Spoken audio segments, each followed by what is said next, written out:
welcome to Rotted Reviews, and today I'm going to be taking a Rotted request, this time coming from patron Catherine, who wanted me to watch and review the 2018 episode of Into the Dark, Pooka, Season 1, Episode 3.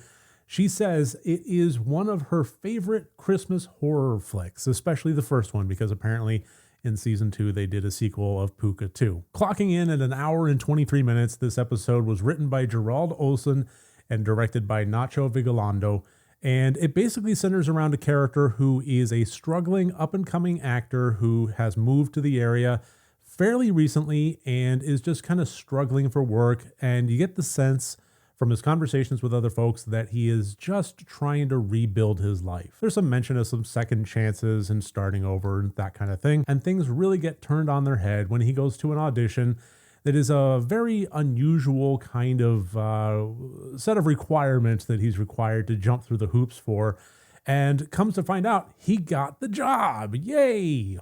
Everything's going great.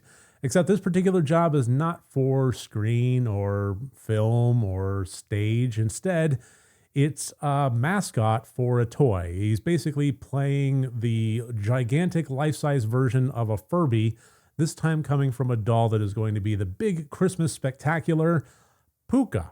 A doll that will repeat back what you say, but it'll be kind of left up to chance, a coin toss, random 50-50 chance that what it does is either evil or good, naughty or nice. Basically just repeating what you say in a bright kind of fun way, with colorful eyes and so forth, or the naughty version where it sounds dark and demonic and the eyes glow red. Yeah, apparently that's the gimmick of the toy, and he is going to be the spokesperson that is like the Santa Claus with kids coming up to him in these pop-up stores selling the Pooka dolls. Meanwhile, also as an element of rebuilding his life, he comes across a woman that he wants to start a relationship with. She's a realtor, and they get along fairly well. So they start going out on dates and so on. Everything gets a little bit wonky when the concept of this Pooka doll starts invading his real life with elements of possession, potentially bodily takeover, and this whole concept of random draws of 50-50 naughty or nice plaguing him as he goes. So overall, I would have to say that this was a fun movie. I would rate it just generally slightly above average. As far as Christmas horror movies go, not too bad. I've definitely seen a whole lot worse. As much as I enjoyed Nyasha Hatendi playing the main character of Wilson, I think it was the supporting cast that really elevated this to a degree that I wasn't quite expecting. Most notably, I have to give some props to Dale Dickey playing the neighbor of Red. There was a fun and sincere and honestly heartbreaking kind of pathos to her character as the aging, had her moment once upon a time actress that is now just surviving and relating and trying to befriend this main character while things are starting to go wrong around him. I just enjoyed the way that she performed this character, and I enjoyed the way it was written. I think the major complaints that I really have about this film come down to the mechanics and the creativity of the overall outcome, which is a difficult thing for me to talk about because I do want to leave this review spoiler-free.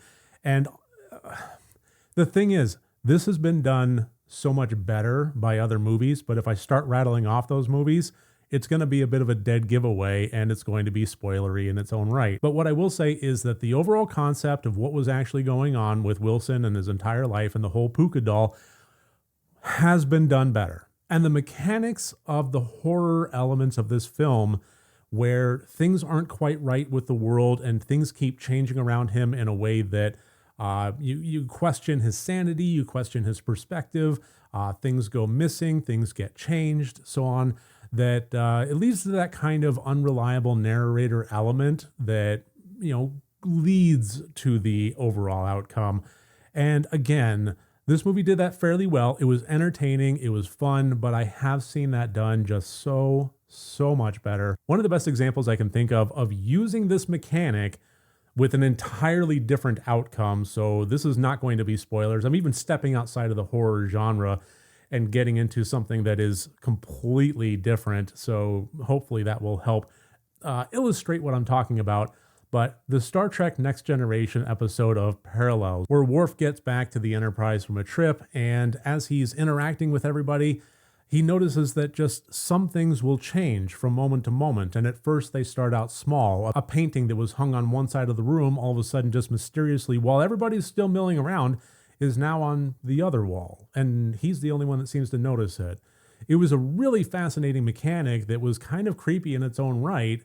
And the way that that fleshed out in that episode, many other movies have done well. And then we have Pooka, that was a little bit more disorienting, a little bit less coherent, which served the story well in trying to determine the sanity factor of the main character, but not quite so well in the coherent leading up to the final outcome. And in terms of the Pooka character himself, the character design of the doll and the life-size suit of the doll, it was fun. I'm not going to mark it down any points for that, but I would be remiss if I didn't at least make some sort of note in my review here that this was the furthest thing in the world from cute. And if I saw this in a store, I would run away screaming. So the idea of it being the next Furby or the next Tickle Me Elmo, it was a little bit hard to believe that something so horrifying would do so well. But hey, maybe I'm wrong. Maybe it would. We did have Garbage Pail Kids after all, so who's to say? Still kind of pissed I wasn't allowed to have those as a kid. So having watched it, I did enjoy my time, and I gotta say, now that I've seen it and I know what happens, I'm very, very curious to see how they manage to pull off a sequel. We'll have to see. But it is something that has piqued my curiosity, and I liked Pooka enough to definitely want to dig into that. So yeah, that's now on my watch list. I got another movie to add to it for a Christmas horror.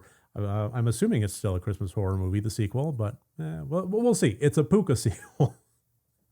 Maybe that's good enough. So thank you so much for joining me. Thank you, Catherine, for recommending this one. I can't say that it was my favorite Christmas horror, but it was definitely entertaining. It was fun, and I'm glad that I watched it. So on that basis, I do recommend it. Have a great day, everybody. I hope to see you on the next review. And remember, next time you want to watch a horror movie, first make sure that it's good and rotted.